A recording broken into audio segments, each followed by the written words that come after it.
Hey everyone, it is October 9th. It is 4 days post-election. The votes have been counted for Maine, Alaska, and Nevada. So Maine went for Harris with one vote going to Trump, which is what was expected. Alaska also went to Trump, as we expected, and Nevada went to Trump, so we're just waiting on Arizona. Obviously, none of this impacts the fact that Trump has already won, but we're still waiting. As far as I know, the jury is still out as far as the House of Representatives goes. It's still looking very promising for the Republicans, so I would not be shocked at all if Trump goes into his next term with a majority in both the House and the Senate. And we already know that the Supreme Court is ideologically aligned with Trump and the Republicans, so that gives him a lot of power. But right now, I wanted to touch on something that I saw on Facebook, which is just the best place to get news, right? But it was an opinion that somebody had posted into a meme regarding a passage in Revelation in the Bible, and I thought that I would share it with you. So this meme shows a lovely red MAGA hat, Make America Great Again, and says, "The Bible predicted that Christians would follow a false prophet and that they would wear his mark on their foreheads." And that's attributed to Revelation chapter 13, verses 16 through 17. But obviously that is not verbatim what is written in the Bible, so how about we go see what it actually says? So Revelation chapter 13, verses 16 and 17 from NIV translation say, "It also forced all people, great and small, rich and poor, free and slave, to receive a mark on their right hands or on their foreheads, so that they could not buy or sell unless they had the mark, which is the name of the beast or the number of its name." And I see the tie-in here because the MAGA hats are very synonymous with Trump. Make America Great, MAGA. All of that, when you see really anyone with that color red in a hat, wearing a hat that color red, at least I automatically think, oh, that's a MAGA hat, they're a Trump supporter. And it's really a way that they can identify each other and we can identify them. So I can see where this might seem to be sort of describing the mark or the name of the beast, especially when some of the MAGA hats even have the term numbers on them, so 45 or 47 or both. However, if you continue in Revelation, the next verse actually is where it mentions that the number of the beast is 666. So not 45, not 47, but it is an interesting comparison. However, this part of Revelation that talks about the second beast, this is only part of it. So let's go ahead and look at the other verses that can be, that this fits into. So now we have Revelation chapter 13, verses 11 through 17. So adding a few more in. And this, as I said, talks about the second beast. And it says, "Then I saw a second beast coming out of the earth. It had 2 horns like a lamb, but it spoke like a dragon. It exercised all the authority of the first beast on its behalf and made the earth and its inhabitants worship the first beast, whose fatal wound had been healed.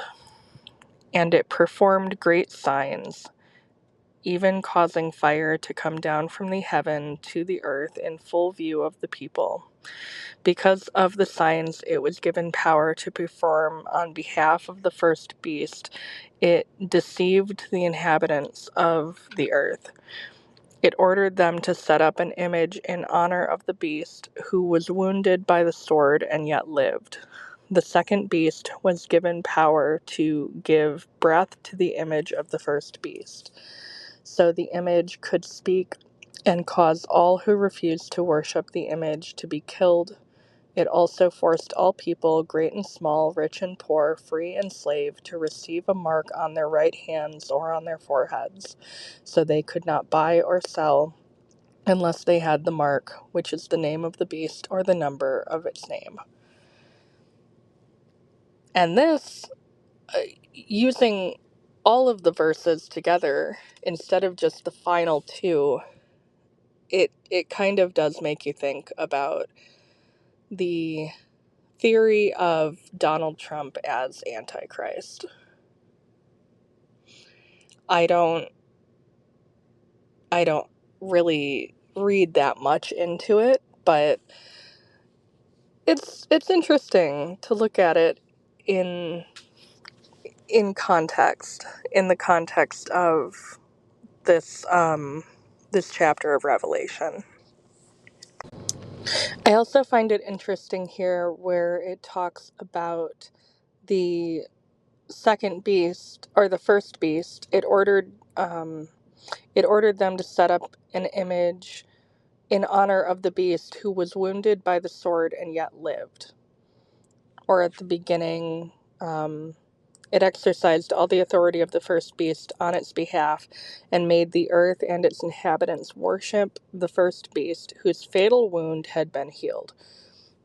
These two I find interesting because of the assassination attempts that were performed against Donald Trump, and especially since the narrative among his supporters has been that God spared his life, and the reason that he survived is so that he could lead the country into prosperity, and that it was really divine intervention that saved him from dying during these assassination attempts.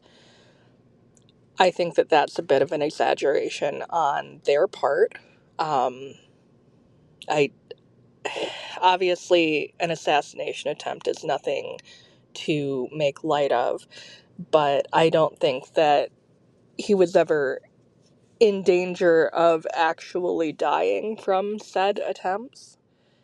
I don't feel that he was ever fatally wounded and then by divine intervention he was saved, and that's all because it's God's will for him to be in the White House. But that is the narrative that I have seen many, many times from Trump supporters, and even in the church, which kind of floors me, honestly. But the idea that God saved him and we have to vote for him because he is God's chosen person to be president. So I actually think that if you're making the argument for Donald Trump as Antichrist, the MAGA hats are a good argument, but I really feel that the more compelling argument is that God intervened to save his life from these assassination attempts. I feel that that fits in more with this selection of verses. And it gives you a lot to think about. And I'm not particularly religious. I read the Bible.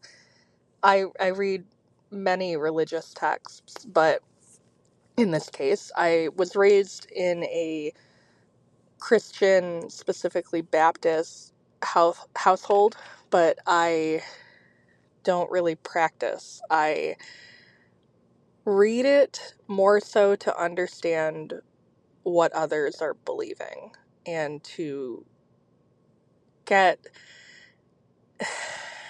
I guess, just to see how any of it makes sense in terms of what they're saying. So for anyone who is saying God intervened to save Donald Trump's life, I kind of would love them to explain this passage, just for funsies, I guess.